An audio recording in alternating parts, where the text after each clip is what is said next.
Hey guys, welcome to another VATSIM video here on the AviationPro channel. In this video I'm going to give you some tips before you make your first VATSIM flight. Let's take a look.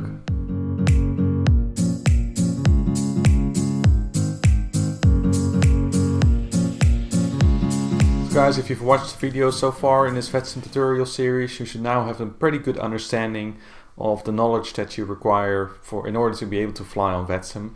But in this video I'd just like to show you some tips that I would want to give you to make your first flight on the VATSIM network as comfortable as possible. Because as you know, in the next video we're actually going to make a flight on the VATSIM network, and I'm just going to give these tips beforehand so that when you make your first flight you will not run into much trouble. So let's take a look at tip number 1, and that tip is to fly a route as many times as possible offline first before you do that flight on the VATSIM network. I cannot stress this tip enough. It has really helped me personally when I first joined VATSIM.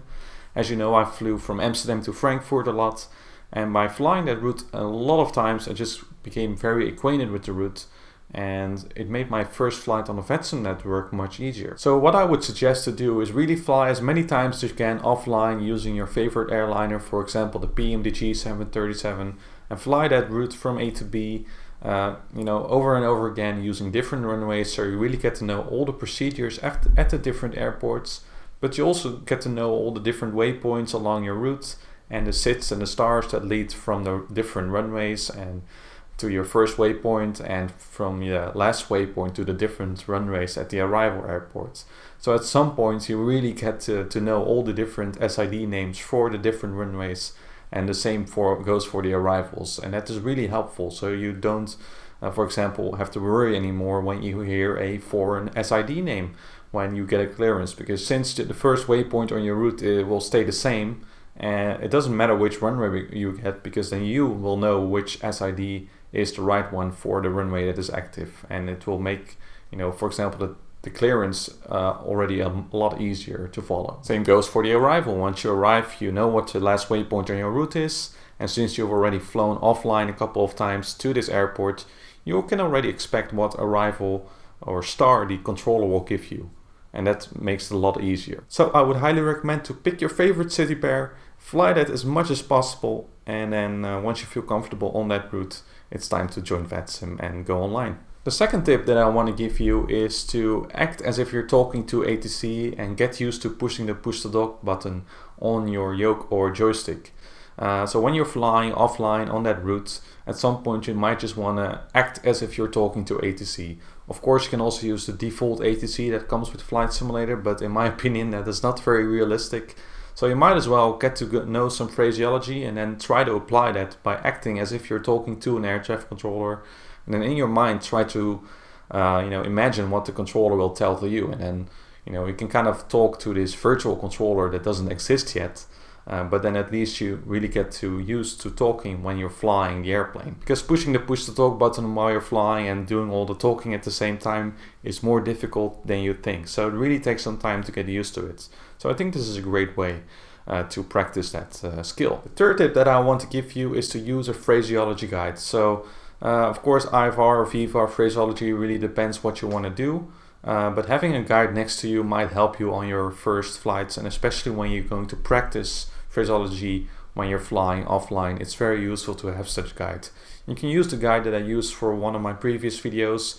There's a link in the description, so you can kind of fill in the information yourself, and based on that you kind of have a reference, so when you get lost you can easily see, okay, at which part of the flight, which phase of the flight do I need to say what, and it might make your first flight a little bit easier, so you always have this backup next to you when you suddenly don't remember a part of the phraseology anymore. The fourth tip that I would like to give you is to listen to live ATC while you're flying. Now of course there might not be live ATC from a website like liveatc.net for your airport, but it doesn't really matter. What matters here is that you get used to all this chatter that's going on over the radios.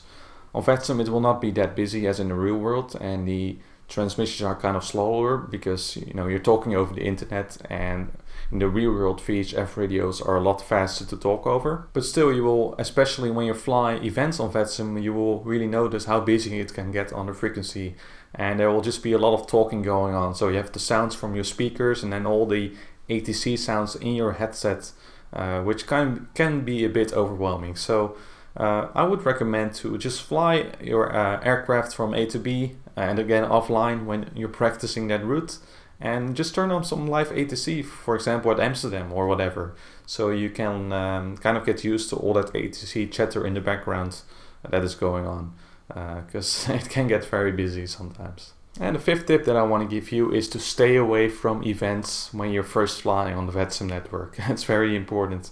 As I said, events can be very busy, and the amount of traffic, the amount of radio traffic as well, can be very overwhelming. So I would highly suggest that you just try to fly from airports that do not have an event, but there is some ATC booked, and then you work your way from there.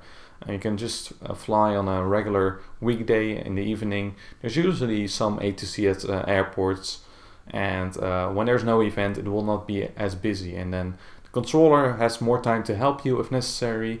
And in general, you don't stress out too much in that case, because you might be the only aircraft on the frequency, which makes it easier for you to follow the instructions of the air traffic controller. And this is not only a good reason for pilots, it's also a good reason for air traffic controllers, because when you as an inexperienced pilot try to join an event, you will run in trouble. Trust me, I did it when I was very young. I flew into an event once and I freaked out. I had to disconnect from the network, and you don't want that to happen to you, but you also don't want that to happen to the air traffic controller, because the air traffic controllers also receive a lot of training and put a lot of time and effort in getting the situations sorted out, and using all the real world procedures and guiding traffic as realistic as possible. So it's also a matter of respect, just be respectful and be sensible that you do not join the event immediately. Just work your way up, and once you feel comfortable on the VATSIM network,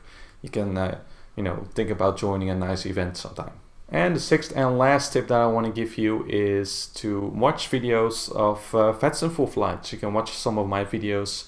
I've got a lot of videos out there, so you can kind of see all the interaction going on between me and the aircraft and me and the air traffic controllers, and you can also kind of see other non-standard phraseology that might come by, because of course, although there's a standard model, there might be some deviations from that model, and it's probably very interesting to watch that, and you can learn from that. But apart from watching pilot videos, I would also highly suggest to watch air traffic control videos. There are quite a few controllers on VATSIM who stream live on YouTube or Twitch, or record videos for YouTube.